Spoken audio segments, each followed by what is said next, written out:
सुनो, एक रेक्टेंगल, एक जो रेक्टेंगल होता है और आपका एक पैरेललोग्राम, दोनों में क्या डिफरेंस है?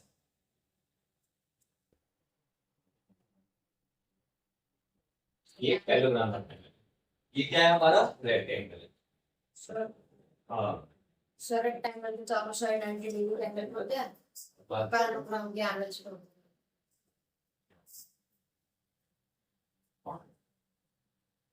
और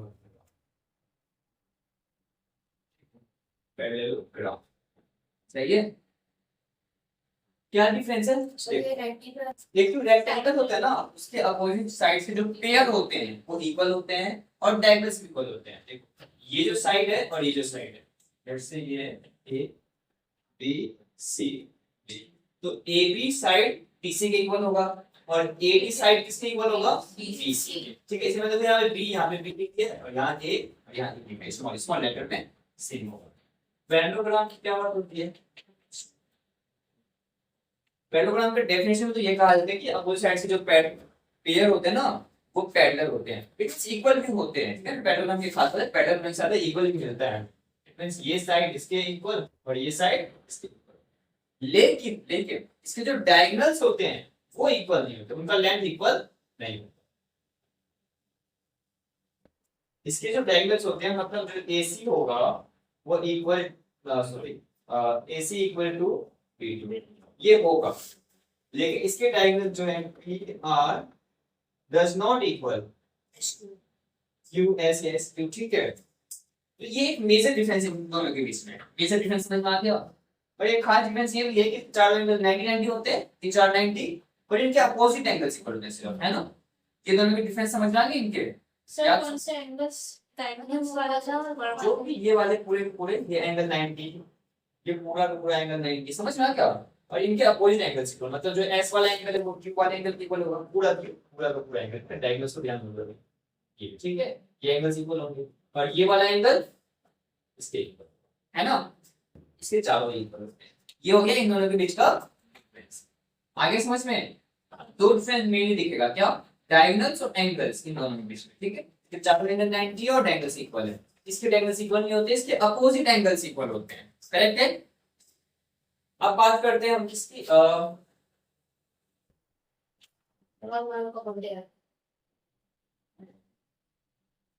एक हम स्क्वायर की बात करते हैं, जैसे A B C D. Square की क्या खास बात होती है? इसके चारों साइड्स इक्वल होते हैं। चारों साइड्स क्या होते हैं? इक्वल होते हैं। ये है स्क्वायर।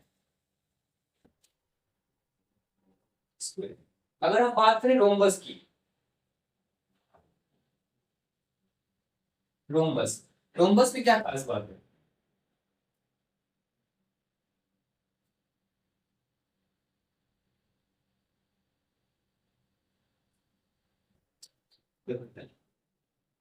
मैं कम जगह बना रहा हूँ तो कुछ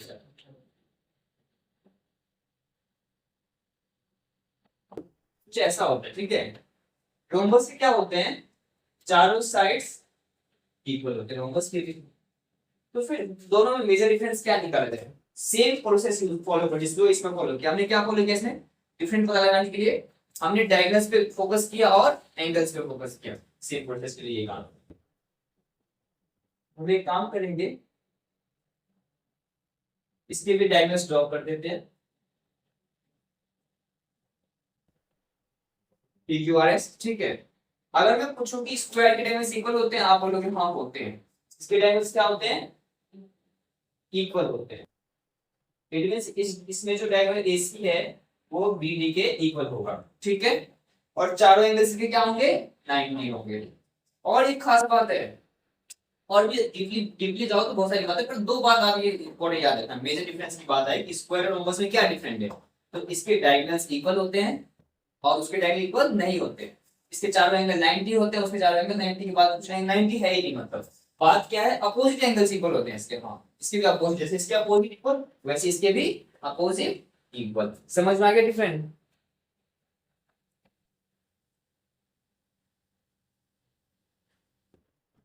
और वो क्वेश्चन मैं करवाता हूँ उससे कैसे। सर क्वेश्चन सर मैं आपका क्वेश्चन हाँ, तो हमें डायग्राम भी दिया और दे दिया हमने। और क्या दिया, and AD equal to BC.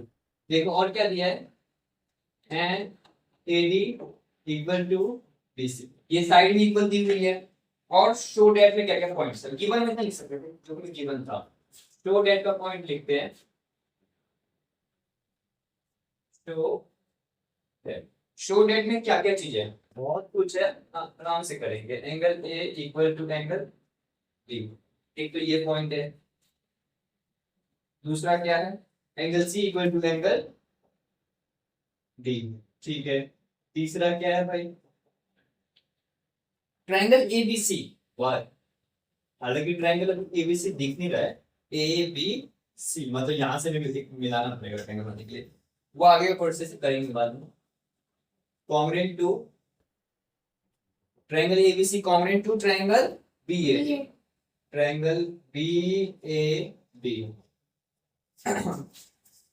Fourth point अगर हम देखें तो लिखा है diagonal AC, diagonal AC equal to diagonal BD. तो हम नॉर्मल लिखते हैं ना, एसी इक्वल टू हमें बीडी करना है तो भी चल जाएगा, इसमें कोई इशू नहीं, ठीक है। एक्चुअली देखो सुनो मेरी बात, जब ये दो ट्रायंगल कॉन्ग्रुएंट करोगे तो इसी ट्रायंगल का बीसी क्या है, एक पार्ट है। एक मिनट, एसी बोले ना, हाँ एसी, एसी क्या है, इसी ट्रायंगल का पार्ट है। और बीडी इस ट्रायंगल देखो पार्ट है, कॉरेस्पॉन्डिंग है, साइड्स है ना, तो आप कॉन्ग्रुएंट करोगे तो सीपीसी से एसी इक्वल टू बीडी कर दोगे, मतलब एसी डायगोनल बीडी डायगोनल बोल रहे हो, कोई दिक्कत नहीं, वो बाद में हो जाएगा, ठीक है। ये सारा पॉइंट्स हमने नोट डाउन कर दिया। उन्होंने कहा हिट किया था, एक्सटेंड एबी, एबी को एक्सटेंड करने का है, and draw a line through C parallel to DA intersecting AB produce. ओ बहुत अच्छे हैं। ये जो चीज क्या है ना, ये कंस्ट्रक्शन का पॉइंट है। आप कंस्ट्रक्शन में इस पॉइंट को लिखोगे, क्या लिखोगे, ध्यान से पूरा हिंट क्या करें, एक्सटेंड एबी, एबी को एक्सटेंड कर दो, ऐसे आगे बढ़ाया हुआ है हमने। लेट्स से इस पॉइंट को मैंने मान लिया ई, कितनी बात आई समझ में। ड्रॉ अ लाइन थ्रू सी, सी से भी एक लाइन ड्रॉ करने कहा है, पैरेलल टू डीए। उन्होंने कहा सी से जो लाइन ड्रॉ करोगे ना वो डीए के पैरेलल होनी चाहिए। तो कंस्ट्रक्शन में मैं बोलूंगा कि जो एडी है वो पैरेलल बनाया है मैंने सीई को। आया समझ में, नहीं आया समझ में, ऐसे मजे मत बोलो आया ना। आप ध्यान से हिंट रीड करो, हिंट में बोला है ड्रॉ अ लाइन थ्रू सी, सी से एक लाइन ड्रॉ करनी है। अब कहां करें, नीचे करें, ऐसे करें, वैसे करें, कहां करें। उन्होंने बोला इस बात को कि पहले दिया, अब इसके पहले ड्रॉ करना है तो हमें ऐसे ही ड्रॉ करना पड़ेगा ना, तो ही तो ये दोनों लाइंस आपस में क्या हुई, पैरेलल हो गई। आगे समझ में, ये किसके पहले, सी ए के पहले ड्रॉ कर दिया है, ये कंस्ट्रक्शन का पॉइंट हुआ, ठीक है। और आगे बोला ये इंटरसेक्टिंग एबी, और इसने क्या किया, एबी को इंटरसेक्ट किया। हाँ, एबी एक लाइन में से जा रही थी, उसको इंटरसेक्ट तो कर रहा है इस पॉइंट पे, करेक्ट है। एबी प्रोड्यूस टू एट ए, और एबी को प्रोड्यूस मतलब आगे जो बढ़ाया गया है वो ई तक गया है। अब करते हैं काम शुरू करते हैं। ये सारी चीज समझ में आ गई। पहला काम हमारा है एंगल ए को एंगल बी के इक्वल करना, है ना। पहले तो चीज है एक मिनट बुद्धि करना है ना, पहला तो ये देखो साइड इक्वल वो दीदी उससे सीखो रूट ऑफ सॉल्यूशन। बात कर लेते हैं कुछ चीजों को, देखो मेरी बात, मनन आप क्या कह रहे थे बोलो। Opposite angle, opposite side of angle है, क्या आपको गिवन दिया है, एडी दिया है ना, एडी को बीसी, एडी और बीसी को दिया है, क्या ये ट्रायंगल बन रहा है। एक मिनट सबर रहो, अब आया समझ में। तो क्वाड्रिलेटरल है भाई, और क्वाड्रिलेटरल किस टाइप का, ट्रापेजियम टाइप का है। हमारी किस्मत में ये है कि एक साइड इक्वल मिला, ये खास बात मिला है और बहुत काम आएगा, ये टेंशन मत लो, समझे ना आया। चलो आगे बढ़ते हैं। हमें ए बी सी डी के पैरेलल दिया हुआ है ना, ए बी सी डी के पैरेलल, करेक्ट है। और ए डी किसके पैरेलल, सी ई के। बहुत मजा आ गया चीजें लिया तो। अब एक काम करो, यहाँ लिखो A B parallel to, A B parallel to C D, पहला पॉइंट आराम से कोई बात नहीं। ये क्या है हमारा, गिवन है, गिवन। और कंस्ट्रक्शन ग्रुप क्या निकाला है मैंने, A D parallel to C D, है ना। ये क्या निकला है? कंस्ट्रक्शन से। अब एक बात बताओ, ए ई सी डी ये एक कोऑर्डिनेटर है या नहीं है? ठीक है। और किसी कोऑर्डिनेटर के अपोजिट साइड्स के अगर पेयर पैरेलल होते हैं तो उसे क्या बोलते हैं? बहुत बढ़िया, आप सबको पता है। तो ए ई सी डी एक कोऑर्डिनेटर, उसमें अपोजिट साइड के पेयर क्या मिलते हैं? मुझे पैरेलल मिलते हैं। हाँ जी, कैसे? ये गिवन है और ये रहा। अब ए बी कौन है? ए बी, एक सेकेंड, अब जो ए बी है वो किसके पैरेलल है? सी डी के पैरेलल है ना। मैं ए बी जो गिवन लिखा हूं ना, यहां से एक पॉइंट निकाल दूं और क्लियरिटी ले आता हूं। ए ई होगा ना, ए ई लिख देता हूं मैं, कोई बात नहीं, कोई बात नहीं, यहां ए ई लिख सकते हैं और ए ई भी गिवन में डाल सकता हूं मैं। देखो ए बी एक छोटी सी लाइन इसके पैरेलल है, इसको अगर मैं बढ़ाता हूं आगे तो वो इसके पैरेलल ही होगा, ठीक है ना, इसमें कोई इशू नहीं होता। ए ई डालता हूं, अब ठीक है, तो मैं लिख सकता हूं देयरफॉर मैं लिख सकता हूं कि A E C D is a parallelogram और AECD is a parallelogram, ठीक है। AECD एक पैरेललोग्राम हो गया। आया समझ में इतनी सारी बातें? क्लियर है? छोटे सा एक भी काम, ये पैरेललोग्राम की मतलब अपोजिट साइड्स के पैरेलल, अपोजिट साइड्स के जो साइड्स के जो पेयर हैं अपोजिट साइड्स के वो पैरेलल मिल गए, इसलिए क्या ये पैरेललोग्राम है। क्लियर है यहां तक? अब क्योंकि ये पैरेललोग्राम है तो अपोजिट साइड्स को मैं इक्वल ले सकता हूं। मैं ये कह सकता हूं therefore जो AB है वो इक्वल होगा EC के, AB इक्वल टू EC, ठीक है, और जो AE है वो इक्वल होगा DC के, ठीक है ना। ये वहां से निकाले पैरेललोग्राम है इसमें, ओके। और कुछ दिया हुआ था हमें, ये रहा AD इक्वल टू BC दिया हुआ था, but AD equal to BC given, correct है। अगर मैं कहूं ये फर्स्ट इक्वेशन, ये सेकंड और ये AD जो है वो BC के इक्वल है ना, और AD किसके इक्वल है? EC के इक्वल भी है ना। तो फ्रॉम फर्स्ट एंड थर्ड क्या चीज निकाल सकता हूं? From equation first and third क्या कह सकता हूं? देखो यहां पर इन दोनों में क्या दिख रहा है? सेम AB AD है ना, तो यहां से मैं EC और BC को इक्वल ले सकता हूं, बोलो। EC इक्वल टू BC, ये मुझे मिल गया। अब EC BC क्यों निकालो पर ध्यान दो, EC और BC ये साइड्स मैंने इक्वल निकाल लिए। अब ये क्या है? ट्रायंगल है। अगर ये साइड्स इक्वल मिल गए तो ये कौन से ट्रायंगल हो गया? आइसोसेलेस हो गया। इट मीन इसके सामने वाला ये वाला एंगल, इसको नेम दे दूं, लेट्स से ये 1 है, ओके, थोड़ा जल्दी काम होगा। ये 2 है, ये वाला 3 है, ये वाला 4 है, ये वाला 5 है, ये वाला 6। मुझे पता है क्या करने से, फटाफट से मैं दे नाम, मेरे यहां तक दिमाग में था, मेरे फटाफट से नाम देखो ना, ए बी काम करना है तो मतलब ये वाला एंगल, ये वाला एंगल 4 इक्वल 3 करना है, और ये वाला मतलब 5 इक्वल 6 करना है। प्रोसेस इतना क्लियर है, ठीक है। इससे मैं क्या निकाल सकता हूं? Angle 1 equal to angle 2, correct है ना। इससे क्या निकाल दूंगा? इससे मैं निकाल सकता हूं एंगल 1 इक्वल टू एंगल 2। आ रहा है समझ में कैसे निकाला? ठीक है। यहां पे क्या लिख सकते हो आप reason?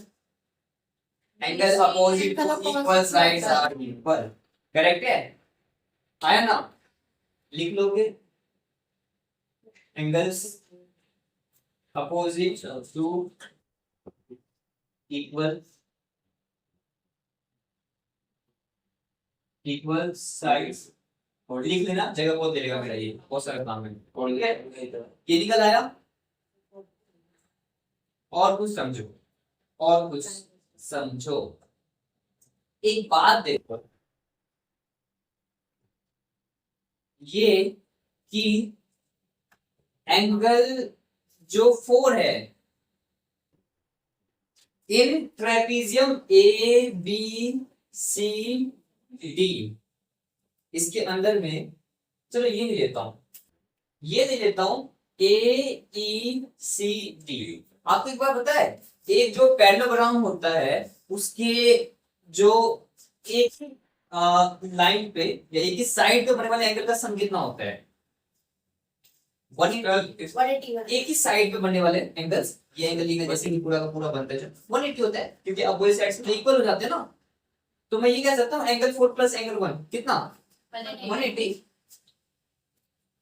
Angle 4 plus angle, sir वो तो सबका सब होगा ना ऐसे? सर अंदर 3 नहीं रुक जाइए, 180 रीजन आप सकते हो ए ई सी डी। सर फिर ये सबका होगा सर? हाँ जी बोलो, फिर सबका होगा, किसका सबका क्या? देखो पैरेललोग्राम हमारा कौन है? ए बी सी डी, तो एक ट्रेपेजियम है। ए ई सी डी ये एक पैरेललोग्राम है। नहीं समझे आप, गड़बड़ी कर रहे हैं आप। पैरेललोग्राम का जो एंगल है प्रॉपर वो कौन है? वो ये एंगल है, ये एंगल है, और ये पूरा 5 में नहीं है, पूरा पूरा ऐसे घूमा तब जाके होगा पूरा पैरेललोग्राम का पार्ट, तो है ना। और 6 से ये मैं जो इस पे आप सहमति देते हो ना, 4 1 इनका सम है, इसलिए पैरेललोग्राम होता है ऐसा, ठीक है। और एक बात देखो, एंगल 2 प्लस एंगल 3 क्या कहलाएगा? एंगल 2 प्लस एंगल 3, ये क्या है?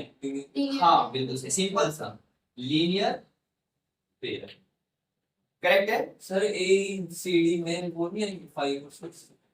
हाँ आएंगे 5, क्या 5 क्या पूरा आएगा, ये वाला एंगल भी आएगा, क्योंकि मुझे एक्चुअली मैंने वो नहीं लिया क्योंकि मुझे मेरा मकसद पहला क्या है, ए इक्वल टू बी वाला है, ये वाला और ये वाला इक्वल करना है। ये बी वाला मतलब इतना वाला, सिर्फ इतना वाला एक्चुअली, क्योंकि ट्राइपीजियम के अंदर की शुरू बात हुई है ना, पूरा भी बी नहीं है, ठीक है, ये फर्क है। तो वो करने के लिए मैं जो प्रोसेस कर रहा हूँ पसंद हो जाएगा। कैसे होगा देखो, एंगल ए कौन है?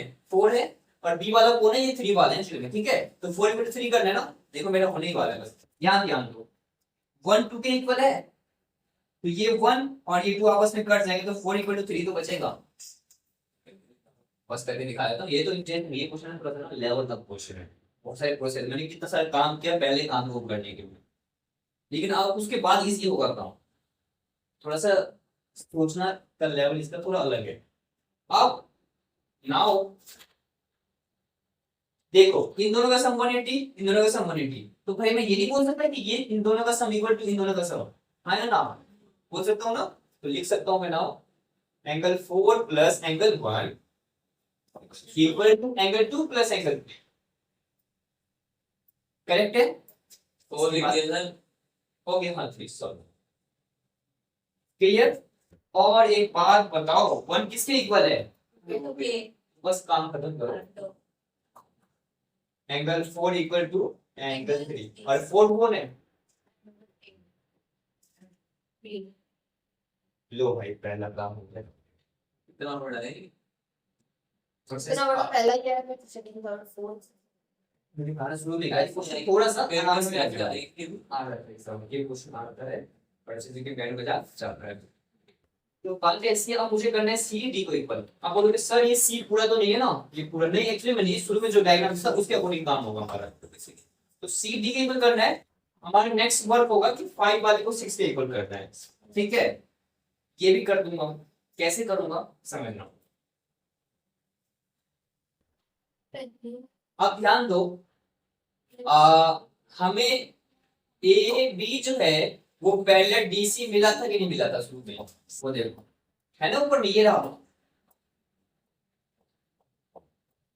गिवन है ना। सर ये आपकी घड़ी कौन सी है? नॉइस कलर फील्ड पल्स गो बस, हाँ एडवांस में लोग तो ये वही क्यों वो 2100 की थी ना? ओके मेरे को चलो सब खबर, चलो यहाँ वही मैं सोच रहा था, सही है। यहाँ ध्यान दो, यहाँ ध्यान दो, ये गिवन है ना। अब कुछ चीज समझो, ए बी नाम बोल दो भाई, ए बी सी डी में क्या है? पैरेलल। और मैं इसको एक ट्रांसपोजर का नाम बोल सकता हूँ, तो दो लाइन जब भी पैरेलल होती है ना और दोनों को टच करने वाली कोई लाइन हो, ये भी एक ट्रांसपोजर काम ही करेगी, ये भी एक ट्रांसपोजर का मतलब 4 + 6 भी 180 होगा, ट्रांसपोजर में ये काम होता है। देखो क्या मैं 2 को 5 की इक्वल बोल सकता हूँ? ऑल्टरनेट इंटीरियर एंगल, क्योंकि ये दोनों पैरेलल है और ये लाइन इसमें क्या कर रही है? ट्रांसपोजर का काम कर रही है, जो BC है, इसका मतलब 2 = 5,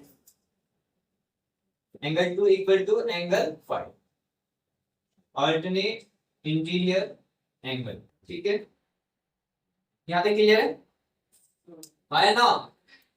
और ए ई सी डी क्या था, ये प्रूफ किया था। पैरेललोग्राम। हाँ कहाँ लिखा है मैंने, ये पैरेललोग्राम तो लिखा ना। ठीक है, तो पैरेललोग्राम के अपोजिट एंगल का सम कितना होता है, या इक्वल होता है, क्या होता है, नहीं इक्वल होता है। पैरेललोग्राम के अपोजिट एंगल्स इक्वल होते हैं। हाँ तो एंगल 1 एंगल 6 इक्वल है नहीं है, बोलो। ठीक है, लिखो angle 1 equal to angle 6। Opposite angles, opposite angles in a parallelogram बोल सकते हो चाहो तो।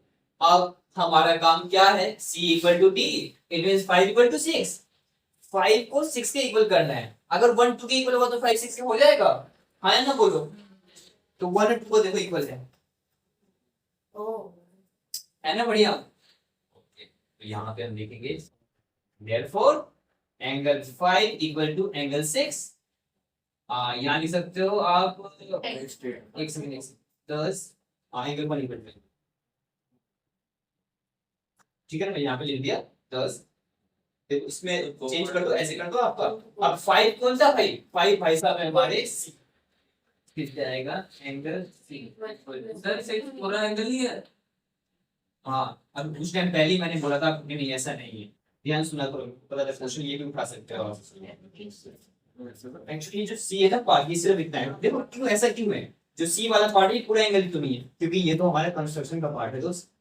कंस्ट्रक्शन का बाद में किया गया ना, क्वेश्चन पहले गिवन था, क्वेश्चन पहले गिवन था, इसका मतलब ये पहले था ही नहीं, सिर्फ इतना था। तो पहले फिगर में भी कंस्ट्रक्शन का पार्ट है, कंस्ट्रक्शन का पार्ट है, और प्रूफ का पार्ट का अलग बात होता है। प्रूफ का जो दिया होता है पहले का डायग्राम होता है, कंस्ट्रक्शन बाद में किया जाता है। इसीलिए C सिर्फ उतना C है जो 5 मैंने बनाया है, ठीक है। इधर हुआ दूसरा काम हमारे को, देखो पहला काम डिफरेंट हुआ, दूसरा काम फिर हो गया। ये थिंकिंग है, प्रोसेस है सोचने का। कितना देखो कॉम्प्लिकेटेड कितना क्वेश्चन बनाया है। 1 को 2 के इक्वल कर दिया, 1 को 6 के इक्वल कर दिया, ठीक है, 3 को 4 के कर दिया, ठीक है, 2 को 5 के कर दिया, 5 को 6 के कर दिया। ये प्रोसेस देखो एंगल्स को कैसे इक्वल किया। अब आते हैं कॉम्बिनेट करने पर। हमें बोला है कि ABC को कॉम्बिनेट करो B8। ध्यान सुनो सुनो, ABC A B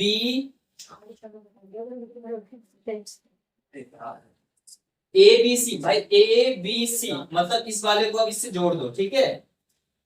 ऐसे बोल ट्रायंगल ऐसे थोड़ा जोड़ सकते हैं। रुको सब्र रखो। ट्रायंगल ABC, अगर मैंने ABC गया, ट्रायंगल कहाँ बना, यहाँ से ज्वाइन करूंगा अब जाके ट्रायंगल बना है। सर आपने ज्वाइन क्यों करा, क्योंकि इस ट्रायंगल से कमेंट करना है, और ट्रायंगल बनेंगे नहीं तो फिर कमेंट कैसे कर पाओगे ना। सीधे लिखने दिया नहीं होगा तो हम बना दिमाग में लगाओ। अब बात करते हैं BAD।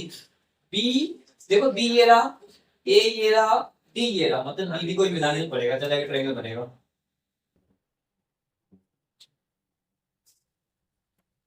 अब शुरू करते हैं ये थर्ड वाला part. In triangle ABC and triangle BAD। भाई इस ट्रायंगल में ABC में AB कॉमन इक्वल टू, इस ट्रायंगल में भी तो AB है ना, कॉमन, ठीक है। और कुछ दिख रहा है भाई इस ट्रायंगल में, ये जो पूरा एक मिनट, इस ट्रायंगल में ABD में मतलब पूरा एंगल 3 आ रहा है, थर्ड वाला एंगल पूरा आ रहा है ना, ये वाला ABD में पूरा एंगल थर्ड आ रहा है ना।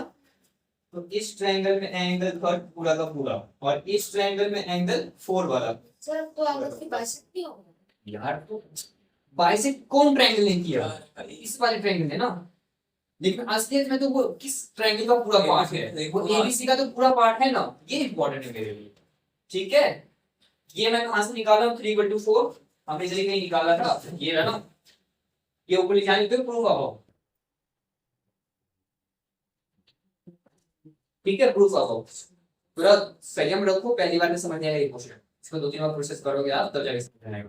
प्रोसेस है, मैं भी कभी शाम हो जाता हूँ दिमाग से, क्योंकि क्वेश्चन थोड़ा है, ठीक है, ओके आराम से करने वाला क्वेश्चन।